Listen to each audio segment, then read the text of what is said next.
A black woman in scrubs thinks she can tell a real cop what to do? Officer Daniel Mercer sneered, slamming both hands onto the hood of the speeding ambulance before yanking open the driver's door. Rain poured over his uniform as he marched to the back and violently pulled the rear doors apart, glaring at Dr. Maya Brooks, the black emergency physician desperately treating her dying patient. "People like you always think a white coat makes you important," he mocked with a cold laugh. "To me, you're just another loud black woman making excuses." Maya refused to look away from her patient. "He's bleeding internally. We have less than 5 minutes." Mercer shoved a trauma bag onto the wet pavement, scattering IV kits, medication, and surgical supplies into muddy water. "Save the performance," he scoffed. "Nobody's handing out medals because you can yell louder than everyone else." He grabbed Maya's wrist just as she reached for a syringe. "Stop! You're killing him!" she cried. Mercer stepped between her and the patient, blocking the ambulance doors with his body. His lips curled into a smile. "Maybe that's exactly what someone is paying me to let happen." The cardiac monitor exploded into a long, piercing tone. "Flatline." The paramedics froze. Ignoring the tears mixing with the rain, Maya threw herself onto the patient, performing chest compressions with everything she had while horrified drivers recorded every second. Then the highway shook. A convoy of black SUVs thundered through the storm, followed by heavily armored federal vehicles that surrounded the ambulance from every direction in seconds. Officer Mercer slowly turned toward the flashing lights. His smile disappeared. "Stay with this story, because what happens in the next few minutes will expose a truth no one at that scene saw coming. Before we continue, tell us where you're watching from and your local time in the comments. We'd love to know who's joining us today. And if stories about courage, justice, and standing up for what's right inspire you, consider subscribing so you never miss the next unforgettable journey." The blinding floodlights from the black SUVs washed over the rain-soaked highway. But before anyone could understand who had arrived, the story had already begun nearly an hour earlier. Dr. Maya Brooks had started her night shift the way she had begun hundreds before it, walking through the crowded emergency department at Franklin Regional Medical Center with a calm smile despite the chaos surrounding her. At 38, Maya had earned a reputation that reached far beyond the hospital walls. Nurses trusted her judgment without hesitation. Young residents admired her composure. Families remembered the black physician who never stopped fighting until there was nothing left to give. She never cared about awards. She cared about people. That evening had already been exhausting. A freeway collision, a child with severe asthma, a heart attack victim. One emergency flowed into another until the overhead speakers suddenly interrupted everything. Code Gold. Incoming trauma.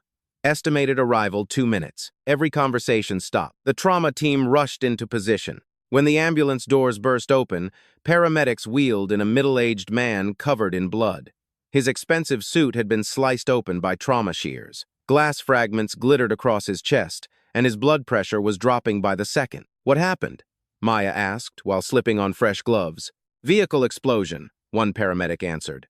"Single survivor," another leaned closer. He kept saying someone wanted him dead. Before Maya could ask another question, the patient's eyes fluttered open. His lips trembled. They're coming." His voice faded into silence. Within seconds, Maya ordered blood transfusions, emergency imaging, and rapid stabilization. The CT scan revealed multiple internal injuries. Without immediate surgery at the Federal Medical Trauma Center 20 miles away, his chances of survival would disappear. As nurses prepared the transfer, 2 men in plain suits quietly entered the trauma bay. Neither introduced himself. One simply showed a badge for less than a second before slipping it back inside his jacket. His voice remained low. "Dr. Brooks." "Yes?" "You'll personally accompany this patient." Maya frowned. "I'm needed here." "Not tonight." "Why?" "I'm not authorized to explain." She looked from one man to the other. "This isn't standard procedure." "No," the older man admitted. "It isn't." Before Maya could question him further, another nurse rushed over with updated lab results. The mysterious visitors disappeared as quickly as they had arrived. She barely had time to process the encounter. Minutes later, the patient was loaded into Ambulance 12. Rain hammered the windshield as sirens pierced the night. Inside the moving ambulance, Maya checked another unit of blood, while veteran paramedic Luis Ortega monitored the patient's breathing. "You've been awfully quiet," Luis said. Maya adjusted an oxygen mask. "Something feels wrong." "The explosion?" "Everything. She glanced toward the unconscious man. The two government guys. Luis raised an eyebrow. You noticed them too? They never even gave me their names. Luis hesitated. They spoke with dispatch before we left. What did they say? They told us to avoid the interstate. Why? They didn't say. A strange silence settled over the ambulance. Only the rhythmic beeping of the cardiac monitor filled the compartment. Then Maya noticed something. The patient was gripping her sleeve. His eyes had opened again, barely. With enormous effort, he whispered only 4 words. They're inside. His hand fell away. Inside what? Inside the hospital? Inside the police department? Inside the government? Before Maya could ask another question, the patient lost consciousness again. Luis immediately checked his pulse. We're losing pressure. Maya increased the IV fluids. Come on. The ambulance accelerated through sheets of rain. 3 miles from the trauma center, flashing blue lights suddenly appeared in the side mirror. Luis frowned. What now? The police cruiser rapidly overtook them before swerving directly across the highway. Its tires screeched. The ambulance slammed on its brakes. Medical equipment crashed against the cabinets. The patient nearly rolled off the stretcher. What is he doing? Luis shouted. Maya grabbed the stretcher just in time. Outside, Officer Daniel Mercer stepped from his patrol vehicle with infuriating confidence, casually adjusting his rain-soaked uniform as if he had all the time in the world. He didn't look concerned. He didn't look curious. He looked prepared. Prepared for this exact moment. Luis reached for the radio. Officer, this is a critical transport. Mercer ignored him. Instead, he slowly walked toward the ambulance while speaking into his shoulder microphone. His expression never changed. Maya felt an uneasy chill crawl down her spine. Something about his timing made no sense. This wasn't a random traffic stop. This wasn't an accident. This wasn't a misunderstanding. Before Mercer even reached the driver's door, Maya noticed him glance not at the ambulance but directly toward the unconscious patient through the rear window. Just for a second, then he smiled. It was small, cold, almost satisfied. Maya had spent her entire career reading faces. She had seen fear, shock, grief, relief, but she had never seen anyone smile at the sight of a dying man. That single expression unsettled her more than anything else that had happened all night. Mercer finally reached the driver's window. Instead of asking about the emergency, instead of requesting identification, instead of offering assistance, he slowly removed his flashlight, tapped it twice against the ambulance door, and said with unsettling calmness, "Nobody leaves until I say they do." Maya stared at him through the rain-covered glass. For reasons she still couldn't explain, she suddenly realized this man wasn't trying to enforce the law. He was trying to stop the ambulance from reaching the hospital. And somewhere inside her, a terrifying question began to form. Who wanted her patient dead badly enough to turn an emergency transport into a trap? Rain pounded against the ambulance so violently that it almost drowned out the patient's weakening heartbeat. Dr. Maya Brooks stepped down onto the slick pavement, shielding the rear doors with her body. "Officer, this patient has multiple internal injuries," she said, struggling to keep her voice steady. "If we don't reach the trauma center immediately, he won't survive." Officer Daniel Mercer didn't even glance at the medical monitor. Instead, he slowly removed a pair of latex gloves from his pocket, pulled them on one finger at a time, and shined his flashlight directly into Maya's eyes. "I'll decide what's urgent." Luis Ortega climbed out from the driver's seat. "Sir, dispatch already knows we're transporting a critical trauma patient." Mercer shrugged. "Then dispatch can wait." He walked around the ambulance as if inspecting an abandoned vehicle instead of a medical emergency. His flashlight paused on the blood smeared across the rear bumper. "Looks like somebody had a rough night." Maya clenched her fists. "Please." Mercer ignored her. He opened one of the side compartments, carelessly tossing sterile blankets, oxygen tubing, and sealed medication packs into the rain-soaked roadway. Boxes burst open. Bandages floated into muddy water. Luis stared in disbelief. "Those supplies are sterile." "They're evidence now," Mercer replied without emotion. "There is no crime scene here," Maya protested. Mercer slowly turned toward her, his lips twisting into another cruel smile. "A black doctor getting emotional doesn't impress me." Several drivers had stopped along the shoulder. Phones appeared. People began recording. Instead of backing away, Mercer grew bolder. He pointed toward Maya loudly enough for everyone to hear. "She keeps screaming because she's hiding something." The crowd exchanged uncertain looks. Maya's heartbeat quickened. "This is a licensed emergency transport. Verify my credentials if you want, but let us leave." Mercer laughed. "Credentials?" He extended one hand. "Let's see them." Without hesitation, Maya handed over her hospital identification. Mercer studied it for less than a second. Then, to everyone's shock, he dropped it directly into a puddle. The plastic badge disappeared beneath dirty water. Oops. Luis took one furious step forward. You had no reason to do that. Mercer's right hand instantly rested on his holstered weapon. Careful. The warning froze everyone. Inside the ambulance, the cardiac monitor suddenly changed rhythm. Beep. Beep. Beep. Faster. Irregular. Maya immediately climbed back inside. Blood pressure was falling again. He's crashing. She reached for epinephrine. Mercer grabbed the rear door before she could close it. Nobody administers anything until I'm finished. She stared at him in disbelief. You cannot interfere with medical treatment. I just did. Her patience finally broke. If he dies because of you, every camera out here will remember your face. Mercer leaned closer until only she could hear him. You still think this is about traffic enforcement? A chill ran through Maya. What does that mean? Instead of answering, Mercer looked at the unconscious patient. His expression became strangely focused, almost expectant, as though he were waiting for something.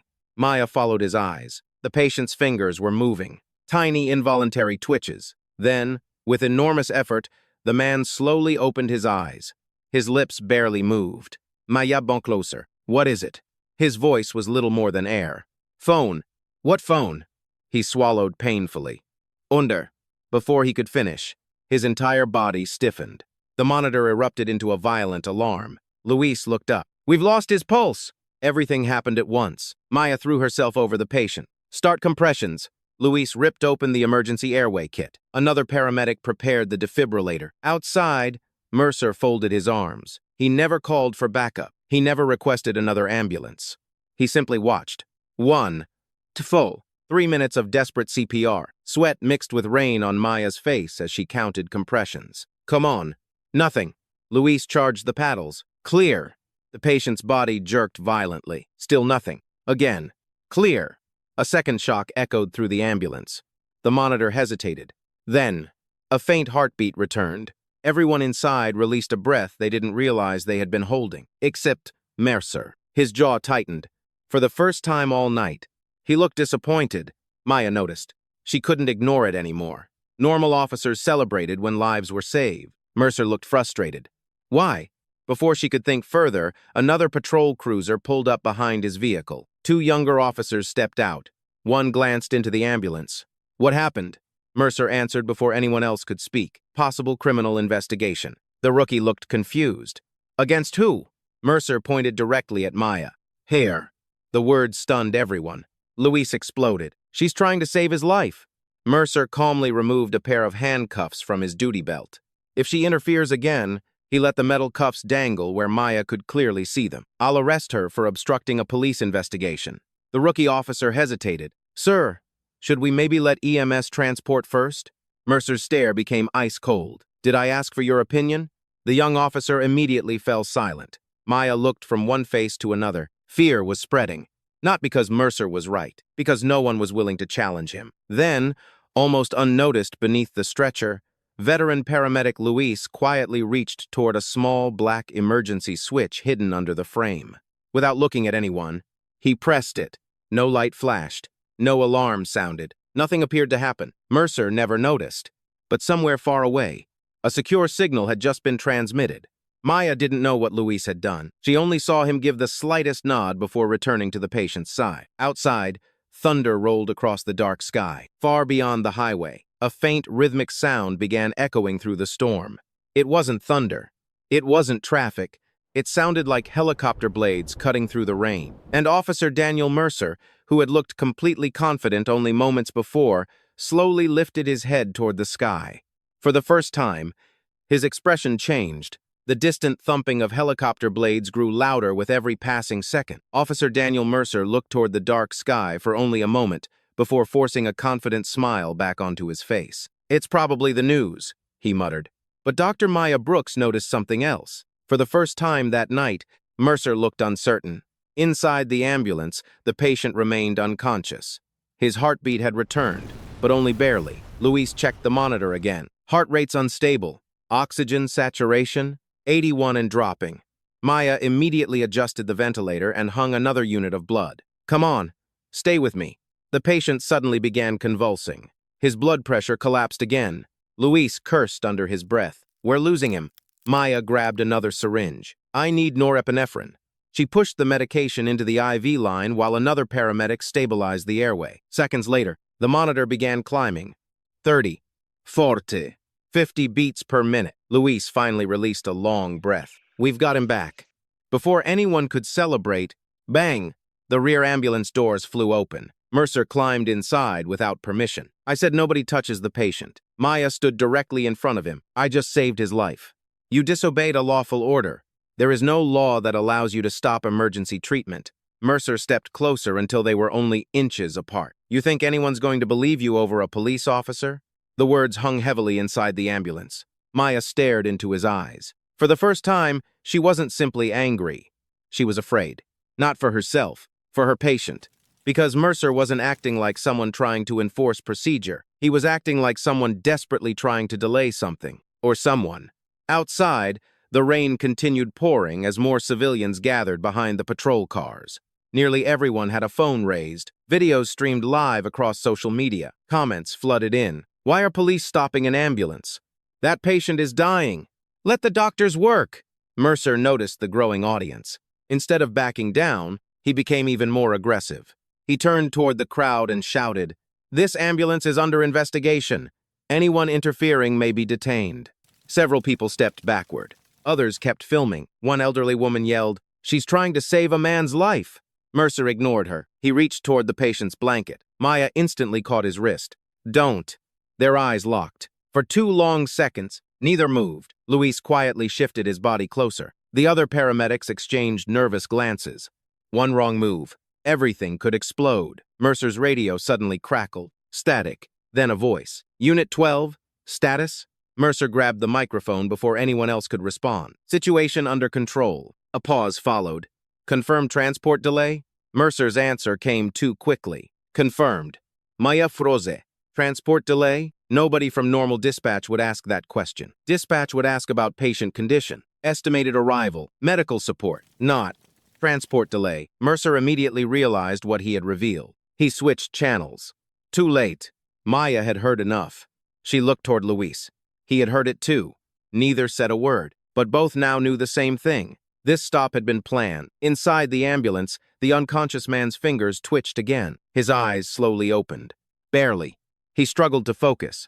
Maya leaned close. "You need to stay still." He looked directly at her. Then toward Mercer. Pure terror filled his face. His lips trembled. "No." His breathing accelerated. "No." He lifted one shaking finger, not toward Maya, toward Officer Mercer. The patient tried to speak. Mercer immediately stepped forward. "He's delirious." The patient's eyes widened even further. Summoning every remaining ounce of strength, he forced out 4 broken words. "He works with them." His body suddenly went limp. The monitor screamed again, blood pressure crashing. Luis looked up. "He's coding." Everyone rushed into action. Maya shoved Mercer aside. "Move." She climbed over the stretcher. Chest compression. Airway. Medication. Everything happened in practiced rhythm. Mercer stumbled backward against the ambulance wall. For a brief second, nobody was watching him. His hand slipped into his pocket. He quickly pulled out his phone, typed one short message, then deleted the screen before anyone noticed. Except one teenage boy standing outside. The boy had been recording everything since the traffic stop began. His camera zoomed in, captured Mercer's phone, captured his face, captured the exact moment he secretly sent the message. The teenager frowned. That's weird. Without realizing it, he had just recorded one of the most important pieces of evidence of the entire night. Miles away, inside a secure federal operations center, a large digital map suddenly flashed red. A silent alarm echoed through the room. An analyst looked up from his workstation. Signal received. Another agent turned. Source confirmed. Emergency beacon from Ambulance 12. A supervisor immediately stood. Visual feed? The analyst pressed several keys. Seconds later, live video from the ambulance's hidden emergency camera appeared across multiple monitors. Everyone in the room fell silent. The supervisor watched Mercer block treatment, watched the equipment thrown into the rain, watched Maya fighting to save the patient. Then he quietly spoke 6 words that changed everything. Deploy every nearby response team. Within seconds, agents throughout the region received the same encrypted order. Black SUVs accelerated onto highways. Armored tactical vehicles left federal garages. A helicopter altered course toward the scene. Back on the highway, neither Maya nor Mercer had any idea that dozens of federal agents were already racing toward them. Maya finally restored another weak heartbeat. She leaned against the stretcher, exhausted. Luis looked toward the dark horizon. The sound of helicopter blades was no longer distant. It was almost overhead. Mercer heard it too. This time, his confidence disappeared completely.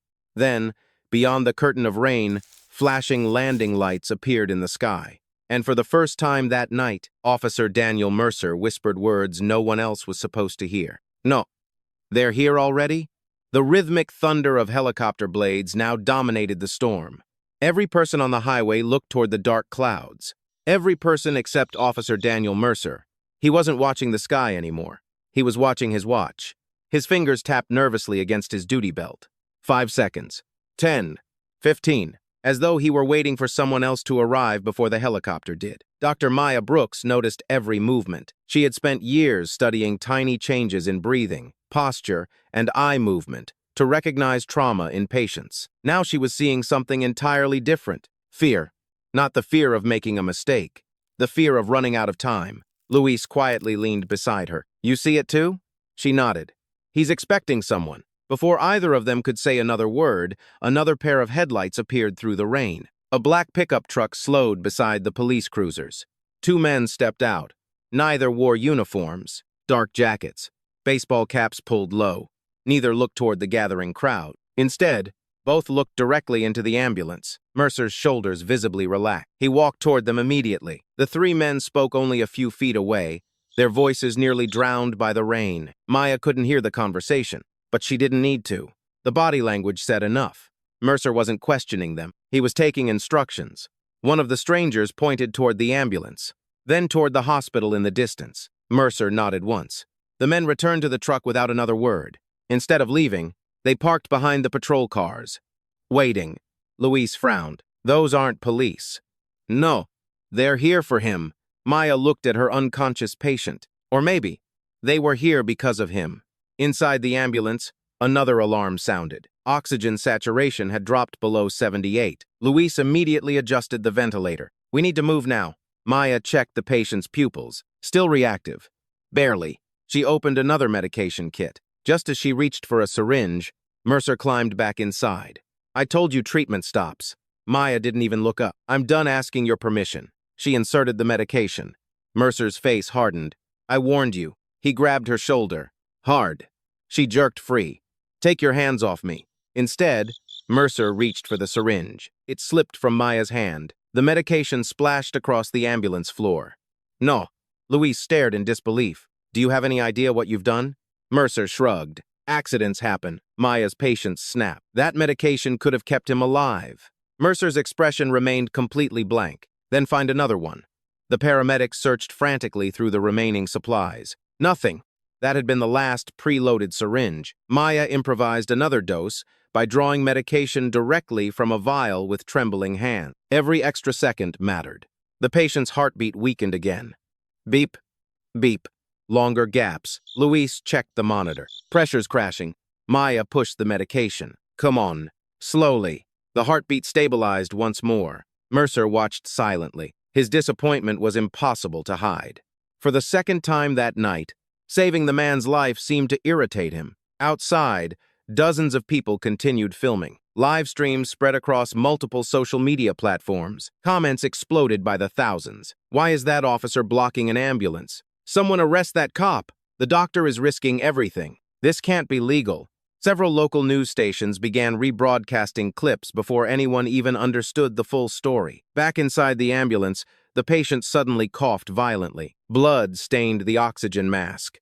His eyes fluttered open. This time they remained open longer. He looked directly at Maya. Recognition filled his face. "You." His voice barely existed. "I know." Maya leaned closer. "Don't force yourself." He struggled to breathe. "They." His gaze shifted toward Mercer. Instant panic filled his eyes. "No." Mercer immediately stepped closer. "He's hallucinating." The patient shook his head with surprising determination. Using every ounce of remaining strength, he whispered, "Flash." "What?" Maya asked. "Drive." "What flash drive?" His trembling hands slowly lifted beneath the blanket, not toward his chest, not toward his pocket, toward the underside of the stretcher. Then he lost consciousness again. Maya followed the direction of his finger. The underside of the stretcher. Something hidden there? Before she could investigate, Mercer's radio crackled once more. A calm voice asked, "Status update." Mercer turned away from everyone, still delayed. The reply came almost instantly. "You have 3 minutes. 3 minutes."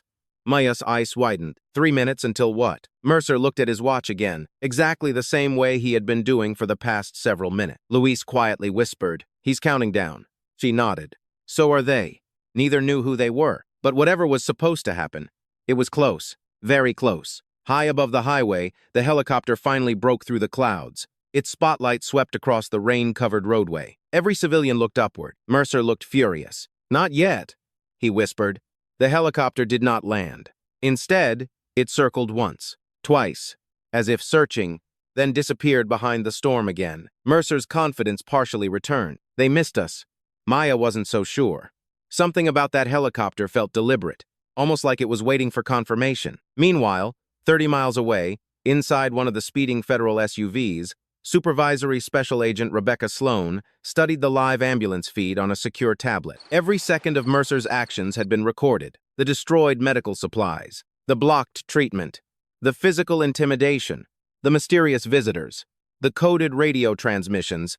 She looked toward the tactical driver. "Distance? 4 minutes." Rebecca shook her head. "Too long." She picked up an encrypted radio. "Air 1. This is command." A pilot answered immediately. "Go ahead. Keep them exactly where they are." "What about local law enforcement?" Rebecca's voice turned ice cold. "Treat everyone except the ambulance crew as potentially compromised." Silence filled the helicopter cockpit. Then came the reply. "Understood." Back on the highway, Mercer suddenly removed his phone again. He glanced toward the black pickup. One of the two strangers gave him a subtle nod. Mercer slowly reached toward his holster. Maya saw it. Louise saw it. Neither understood why, but both instinctively knew. The next few moments would decide whether their patient lived long enough to reveal the truth. And somewhere beneath the stretcher, hidden where almost no one would think to look, rested the secret that powerful people were willing to kill to protect. The rain continued pounding the ambulance as if the storm itself were trying to erase what was happening on that lonely stretch of highway. Officer Daniel Mercer kept one hand resting near his holster while pretending to watch the helicopter circling overhead. Dr. Maya Brooks wasn't looking at him anymore. She was looking beneath the stretcher. The dying man's trembling finger had pointed there only moments earlier. There had to be a reason. "Luis," she whispered. He understood immediately. Without drawing attention, he positioned himself between Mercer and the stretcher. "What are you doing?" Mercer barked. Checking the wheel locks, Luis answered calmly. Mercer narrowed his eyes but remained where he was. It was enough. Maya dropped to one knee and reached underneath the metal frame. Her fingertips brushed cold steel. Then, something taped tightly against the underside. A small, waterproof package. She carefully pulled it free. Inside was a black encrypted flash drive no larger than her thumb. Before she could examine it, "Doctor." A calm voice came from outside the ambulance. Everyone turned. A man wearing an ordinary rain jacket stood behind the crowd, holding an umbrella like any stranded traveler. Nothing about him attracted attention, except his eyes. They never left the flash drive in Maya's hand. He gave the slightest shake of his head. "Hide it." Maya reacted instinctively. She slipped the drive into the inside pocket of her rain-soaked jacket just before Mercer stepped closer. "What did you just pick up?" "Medical supplies. I want to see them. They're sterile equipment." I said hand them over. Maya stood her ground. "No." For a brief moment, the highway became completely silent. Even the civilians stopped talking. Mercer's face darkened. "You are obstructing an active police investigation." "I'm protecting my patient." "No." He stepped even closer. "You're protecting evidence." The word hit Maya like lightning. Evidence. How did Mercer know there was evidence beneath the stretcher? She had never mentioned finding anything. Neither had Luis. Only one conclusion made sense. Mercer already knew it had been there. Her suspicion was no longer a theory. It was certainty. The ambulance had never been stopped randomly. The patient had never been delayed by coincidence. Everything had been planned. Mercer suddenly reached toward her jacket. "I'll take that." Maya slapped his hand away. "You don't have a warrant." "I don't need one." "You do if you're searching me." For the first time that night, several people in the crowd applauded. Others shouted, "Leave her alone. She's a doctor. Help the patient." Phones remained pointed toward the ambulance. Thousands, perhaps millions, were now watching online. Mercer realized public opinion was shifting against him. His jaw tightened. Then his shoulder radio crackled. A different voice this time. Short. Urgent. Abort if necessary. Only 4 words. But Maya heard every one of them. Abort? Abort what? Mercer didn't answer immediately. Instead, he looked toward the black pickup truck. The 2 unidentified men had opened their doors. One quietly reached beneath his jacket. Luis noticed. So did Maya. They're moving, Luis whispered. Maya's pulse raced. Before anyone could react, the man in the rain jacket, the stranger who had silently warned Maya, began walking toward the ambulance. Mercer instantly blocked his path. Areas closed. The stranger calmly reached into his pocket.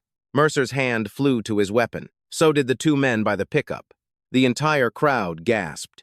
Slowly, the stranger removed a simple hospital visitor's identification card. My wife is in surgery at the trauma center, he said politely. The road closure forced me over here. Mercer studied him for several seconds. Something felt wrong. The man was too calm, too observant, too controlled. But there was nothing suspicious enough to justify an arrest. Get back. The stranger nodded obediently. As he turned away, he briefly looked toward Maya again. This time, he subtly touched his left ear. An earpiece.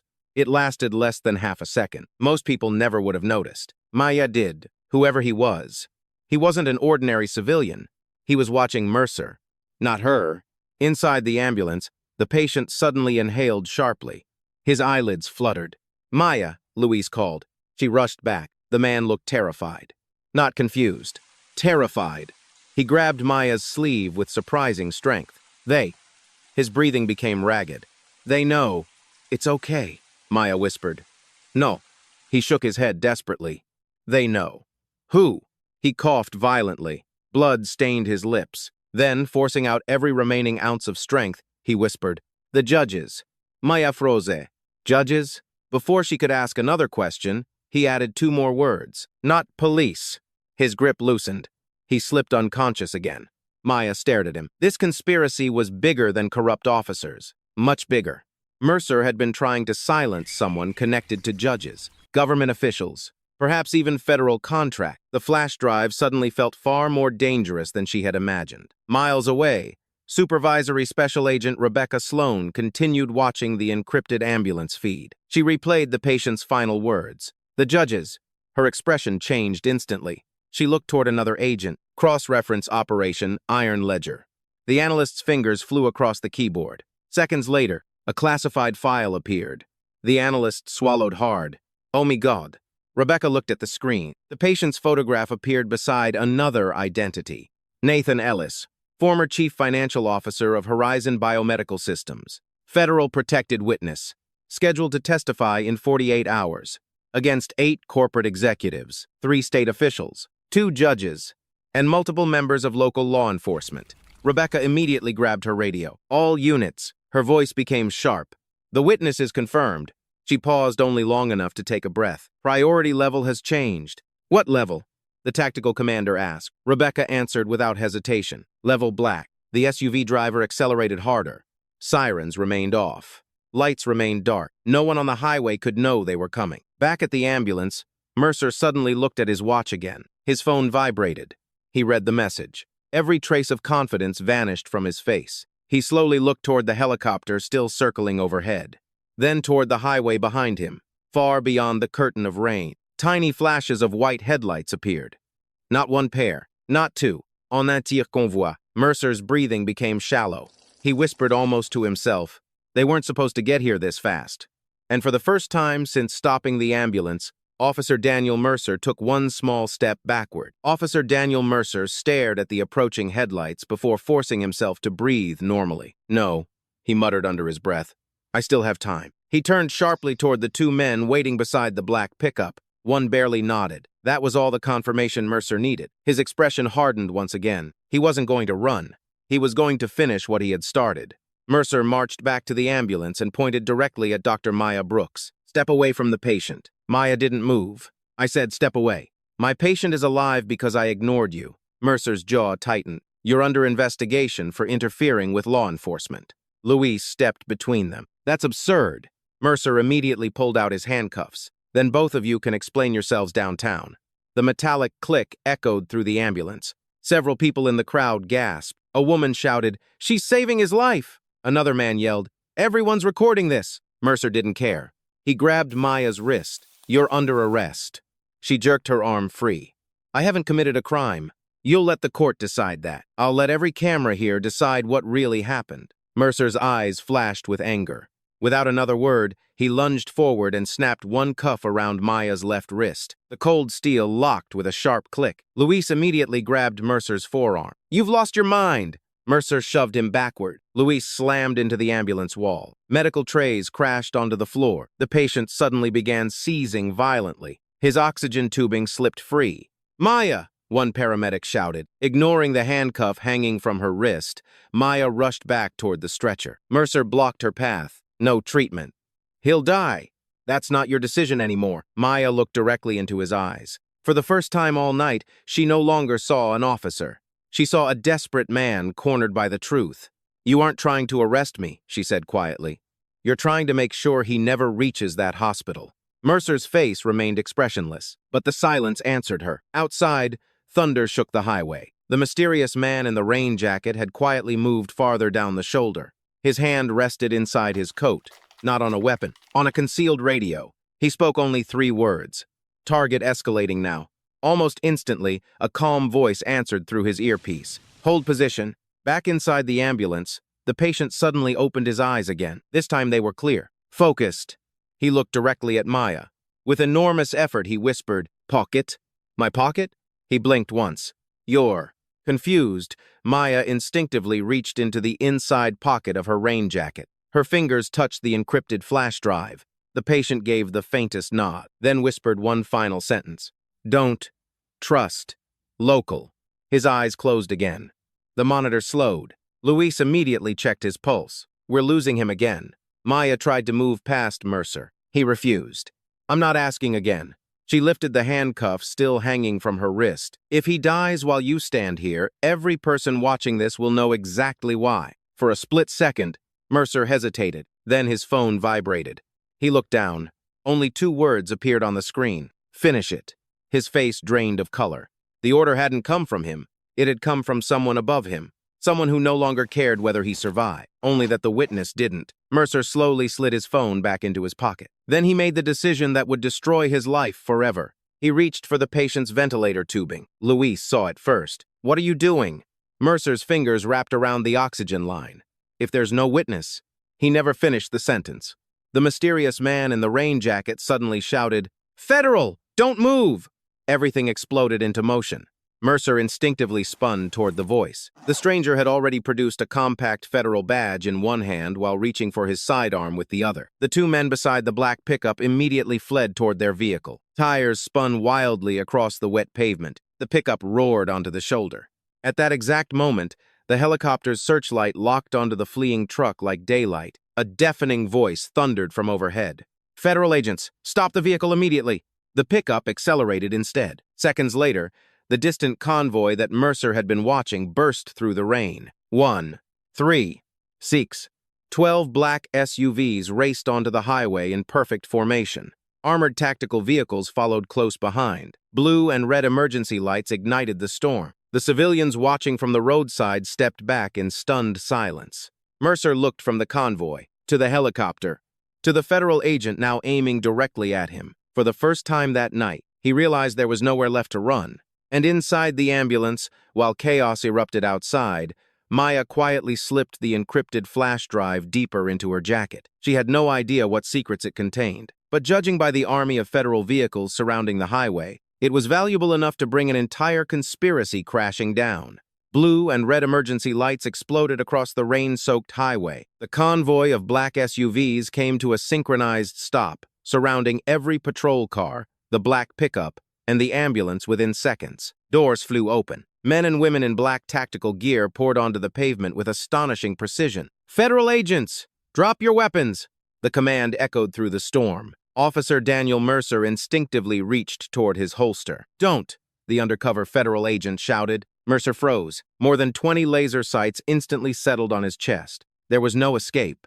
The two men from the black pickup tried anyway. The driver slammed the truck into reverse, spraying water and gravel across the highway. The helicopter overhead immediately tracked them with its spotlight. Vehicle attempting to flee. Before the pickup had traveled 50 yards, two armored federal SUVs blocked both lanes ahead. Another tactical vehicle cut off the shoulder. The truck screeched sideways. 4 federal agents surrounded it. Within seconds, both suspects were dragged out face first onto the wet asphalt and handcuffed. Back at the ambulance, Mercer looked around in disbelief. This is a local police operation," he shouted. "You have no jurisdiction here." A calm female voice answered behind him. "Oh, we absolutely do." Every head turned. A tall woman in a black raincoat stepped out of the lead SUV. She removed her hood, revealing Supervisory Special Agent Rebecca Sloan. She walked toward Mercer without the slightest hesitation, rain running down her jacket. "You've been expecting someone else tonight, haven't you, Officer Mercer?" Mercer forced a laugh. "I don't know what you're talking about." Rebecca stopped only a few feet away. "You've said that in every interview we've secretly recorded over the last 7 months." Mercer's smile disappeared. "What?" She nodded toward another agent. "Play it."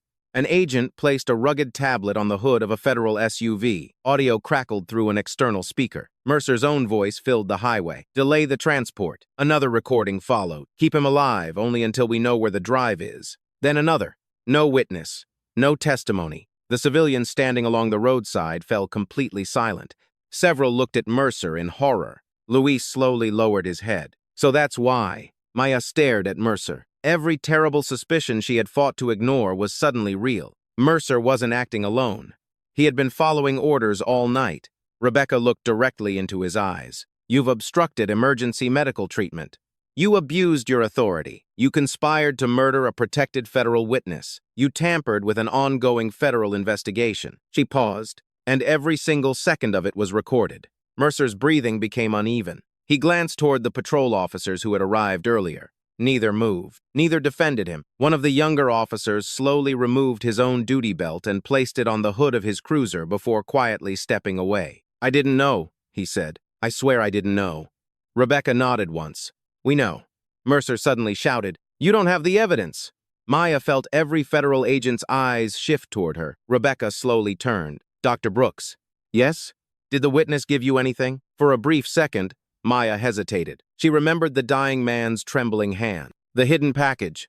His final warning. "Don't trust local." Without another word, she reached inside her jacket. The encrypted flash drive rested safely in her palm. Gasps spread through the crowd. Mercer's face turned completely white. "No." Rebecca accepted the drive with extraordinary care. She handed it to a forensic technician waiting beside her. "Verify immediately." The technician connected it to a secured, portable forensic computer inside one of the SUVs. Everyone waited. Rain continued falling. Only the sound of keyboard clicks broke the silence. 30 seconds. 1 minute. Then, "I've got it." The technician looked up. "It's authentic." Rebecca stepped closer. "What does it contain?" The technician swallowed hard. "Financial records." He continued scrolling. "Encrypted communications." Another folder opened. "Judicial payment schedules." Another. "Police payroll." Another. "Videofiles." His eyes widened. "There are over 4,000 documents." A heavy silence settled across the highway. Rebecca looked back at Mercer. "So that's what you were willing to let an innocent man die for?" Mercer didn't answer. He couldn't, because at that exact moment, another black SUV arrived. Its doors opened.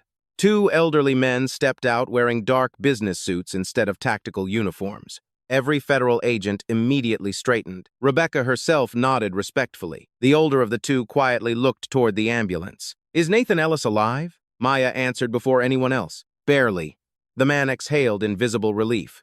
"Then we still have a case." Mercer stared. He recognized the newcomer immediately. His knees nearly gave way. It wasn't another agent. It was the senior federal prosecutor leading the largest public corruption case in the state. Everything Mercer believed he had delayed, everything he thought he had prevented, was still alive. Rebecca looked toward Maya. "Doctor." "Yes? Can your patient survive another 10 minutes? Maya checked the monitor. Weak heartbeat. Falling pressure. She looked back. "If we leave now." Rebecca nodded firmly. "Then no one stops that ambulance again." She turned sharply toward her tactical team. "Clear the route." Within seconds, federal vehicles pulled into formation. The helicopter shifted ahead to provide aerial escort. Armored SUVs positioned themselves in front and behind the ambulance. What had begun as one officer unlawfully stopping an emergency vehicle had transformed into one of the most heavily protected medical transports in the state's history. As Maya climbed back into the ambulance, she looked once more at Officer Daniel Mercer. Only an hour earlier, he had mocked her, threatened her, and nearly arrested her. Now he stood alone in the pouring rain, surrounded by federal agents reading him his constitutional rights. And yet Rebecca Sloan wasn't finished. As Mercer was placed in handcuffs, she quietly said one sentence that made him close his eyes in defeat. "We haven't even told you who else has been arrested tonight." The ambulance doors slammed shut. Within seconds, the federal convoy surged onto the highway. 2 armored SUVs led the way. 4 tactical vehicles sealed the rear. The helicopter hovered overhead, its searchlight sweeping every overpass and exit ramp. For the first time that night, Dr. Maya Brooks could focus on only one thing: saving Nathan Ellis. Luis accelerated through the cleared highway. No traffic, no police roadblocks, no delays, only a direct path to the Federal Medical Trauma Center. Inside the ambulance, Maya adjusted another blood transfusion. Nathan's pulse remained dangerously weak. She leaned closer. "Nathan." His eyelids fluttered. "You made it." He slowly opened his eyes. This time, there was no panic, only exhaustion. "They didn't stop us?" "No." She smiled for the first time that night. "They never will again." A faint smile crossed Nathan's face before he slipped back into unconsciousness. 23 minutes later, the ambulance rolled directly into the secured emergency entrance of the Federal Medical Trauma Center. The moment the doors opened, an entire surgical team rushed forward. Massive internal bleeding, blood pressure 60/40. "Prepare operating room 3. Nathan disappeared behind swinging operating room doors. Maya finally stopped moving. Only then did she realize her hands were still shaking. Her rain-soaked clothes were stained with blood and mud. One of the nurses gently handed her a towel. "You saved him." Maya looked toward the operating room. "I just hope it's enough." Before she could sit down, Rebecca Sloan entered the waiting area. She carried a thick, classified case file. "It's over." Maya looked at her. "Is it?" Rebecca slowly shook her head. "No. It's finally beginning." She placed several photographs across a nearby table. Maya immediately recognized Officer Daniel Mercer, but dozens of other faces surrounded his picture. Police captains, corporate executives, estate senator, judges, hospital administrators. Maya looked up in disbelief. "All of them?" Rebecca nodded. "For years." She opened another folder. The flash drive didn't just contain financial records. It contained insurance fraud, illegal medical contract, bribery payments, judicial rulings purchased with cash. She paused, and lists of witnesses who were supposed to disappear before trial. Maya felt cold. Nathan copied everything. He spent almost 2 years collecting evidence. Rebecca removed one final photograph, a smiling woman wearing a business suit. "Who is she?" Rebecca answered quietly. "His wife." Maya noticed the black ribbon printed across the corner. "She died?" Rebecca nodded. "Officially." Silence filled the room. "What do you mean officially?" Rebecca looked directly into Maya's eyes. They ruled it a car accident. She slid another document across the table. Crash scene photographs. Brake line analysis. Federal forensic reports. It wasn't an accident. Maya slowly closed her eyes. Nathan hadn't spent 2 years risking his life for money. He'd been fighting for justice. For his wife. Rebecca continued. After her death, Nathan realized the corruption reached farther than anyone imagined. He started copying every payment, every encrypted email, every hidden account. "He became our confidential witness," Maya whispered. "And tonight, they tried to silence the last person who could prove everything." Rebecca nodded. "But they failed." Meanwhile, 3 floors below the federal courthouse detention center, Officer Daniel Mercer sat alone inside an interrogation room. His wet uniform had been replaced with a gray detention jumpsuit. Across the table sat 2 federal investigators. Neither had asked a single question yet. Instead, they simply placed photographs one after another in front of him. Mercer receiving unexplained deposits. Mercer meeting the 2 men from the pickup truck. Mercer's patrol vehicle following Nathan's car 3 nights before the explosion. Finally, a screenshot from the ambulance's hidden camera. It showed Mercer reaching toward Nathan's oxygen tubing. Mercer's breathing became uneven. One investigator quietly interrupted him. "Before you speak."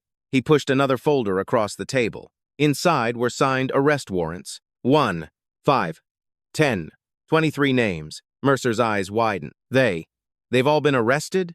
The investigator nodded. Simultaneously, Mercer slowly recognized familiar names.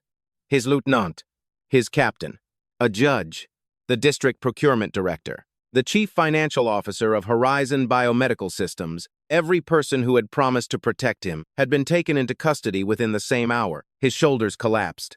They told me nobody could touch us. The investigator calmly replied. They underestimated one thing. Mercer looked up. What? The truth survives longer than lies. Late that evening, Rebecca walked into the hospital's secure intensive care unit. Nathan remained unconscious but alive. Doctors expected him to recover. She looked toward Maya. The prosecutor asked me to thank you. I was just doing my job. Rebecca smiled. No. You were doing the right thing when everyone else told you to stop. She handed Maya a folded document. What is this? A federal commendation. Maya looked surprised. I don't need an award. Rebecca gently shook her head. It's not an award. It's proof. Proof that when they tried to rewrite the truth, someone refused to let them. At that moment, a young federal forensic technician hurried into the ICU. Director Sloan. What is it? We finished decrypting the final folder. Rebecca immediately stood. What did we find? The technician swallowed. There was one more hidden file. What kind of file? He looked toward Maya before answering. A complete list. Rebecca frowned. Of what? The technician's face turned pale. Every public official who accepted payments. Every officer who helped cover it up. And, he hesitated. There's one name at the very top. Whose? The technician slowly turned the laptop screen toward Rebecca. The moment she read it, every trace of color disappeared from her face. She immediately closed the computer, looked toward the ICU door, then quietly ordered every nearby agent, lock this floor down. Maya stared at her. What happened? Rebecca answered in a voice barely above a whisper. If this name is real, this case is even bigger than we thought. The intensive care floor fell silent. Federal agents immediately secured every entrance. No one entered. No one left. Dr. Maya Brooks watched Rebecca Sloan carefully lock the laptop containing the final decrypted file into a reinforced evidence case. What name was on that list? Maya asked quietly. Rebecca looked at her for a long moment before answering. The person we've been chasing was never hiding behind Officer Mercer. She took a slow breath. He was hiding above him. Within 30 minutes, the conference room inside the Federal Medical Trauma Center became the temporary command center for the largest public corruption investigation the state had ever seen. The decrypted file filled 3 large monitors. Every payment, every secret account, every recorded phone call, every illegal judicial ruling. At the very top of the organization chart appeared one final name, Attorney General Richard Holloway. The room became completely still. No one spoke. One senior prosecutor finally whispered, "That explains everything." Rebecca nodded. He controlled the investigations. He controlled which judges received certain cases. He controlled which police departments were protected. And whenever someone got too close, she looked toward Nathan's ICU room. They disappeared. Another federal agent rushed inside. "Ma'am." Rebecca turned. "The arrest teams are in position." She checked her watch. "Execute every warrant." Across the state, before sunrise, dozens of simultaneous operations began. Federal agents entered luxury homes, courthouses, government offices, corporate headquarters. No sittings, no warnings, only sealed warrants signed weeks earlier, waiting for one final piece of evidence. The flash drive had provided it. Television stations interrupted morning programming. Breaking news. State Attorney General arrested in massive federal corruption investigation.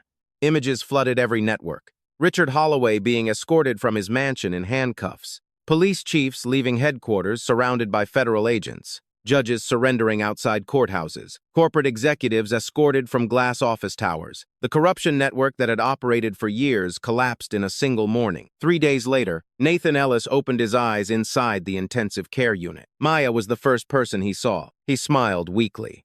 "I thought I wasn't going to make it." She smiled back. "You almost didn't." His expression became serious. "The drive? It's safe. The trial?" Rebecca Sloan entered the room carrying a newspaper. She placed it beside Nathan's bed. The headline covered the entire front page. "Federal sweep ends years of public corruption." Rebecca smiled. "You'll testify." Nathan slowly closed his eyes. Not from exhaustion, from relief. For the first time since his wife's murder, justice finally seemed possible. 6 months later, the federal courthouse overflowed with reporters. Families of victims filled every seat inside the courtroom. Nathan Ellis calmly testified for nearly 6 hours. Every document matched the flash drive. Every payment was verified. Every recording authenticated. One by one, defendants who had once believed themselves untouchable accepted plea agreements. Others were convicted after lengthy trials. Officer Daniel Mercer received multiple federal convictions, including obstruction of justice, conspiracy to commit murder, abuse of official authority, and interference with emergency medical treatment. He would spend decades in federal prison. Richard Holloway resigned in disgrace before receiving his own sentence. The judges involved permanently lost their positions. Millions of dollars in illegal assets were seized. New statewide protections were introduced for emergency medical transports, ensuring that no officer could ever unlawfully delay life-saving treatment without immediate independent review. Nearly 1 year after the storm, Franklin Regional Medical Center held a small ceremony. There were no television cameras, no political speeches, only hospital staff gathered in the emergency department where everything had begun. The hospital director stepped onto the stage. Most heroes never expect recognition. He looked toward Maya. They simply refused to abandon the people depending on them. The room erupted into applause. Maya accepted a framed certificate before quietly placing it on a nearby table. She smiled. "I didn't save this case." She looked around the room. "We all did." She nodded toward Luis, the paramedics, the nurses, and every member of the emergency team. If any one of us had given up, the truth would have died in that ambulance. Luis laughed softly. "You still don't like taking credit." She smiled. Medicine was never about credit. It's about giving someone one more chance to live. Across the room, Rebecca Sloan approached with a small wooden box. Inside rested the encrypted flash drive. It had been permanently preserved after the trial. Rebecca handed it to Maya. "It belongs in the hospital museum." Maya looked surprised. "Why here?" Rebecca answered gently. "Because this wasn't the story of a witness. It wasn't the story of corrupt politicians. It wasn't even the story of federal agents." She looked directly into Maya's eyes. "It was the story of one doctor who refused to stop saving a life when everyone else told her to." Maya quietly closed the wooden box. Outside the hospital, sunlight finally broke through the clouds. The same highway where hatred, corruption, and fear had nearly claimed another innocent life now carried ordinary traffic once again. Most drivers would never know what had happened there. But the people who had lived that night would remember forever, not because powerful people had fallen, but because one ordinary act of courage had proven something corruption could never erase. The truth only needs one person brave enough to protect it. Real courage isn't measured by power, titles, or authority. It's measured by the choice to do what's right when standing up for the truth may cost you everything. If this story touched your heart, share your thoughts in the comments. We'd love to hear where you're watching from. And don't forget to subscribe for more inspiring stories about justice, hope, and the strength of ordinary people.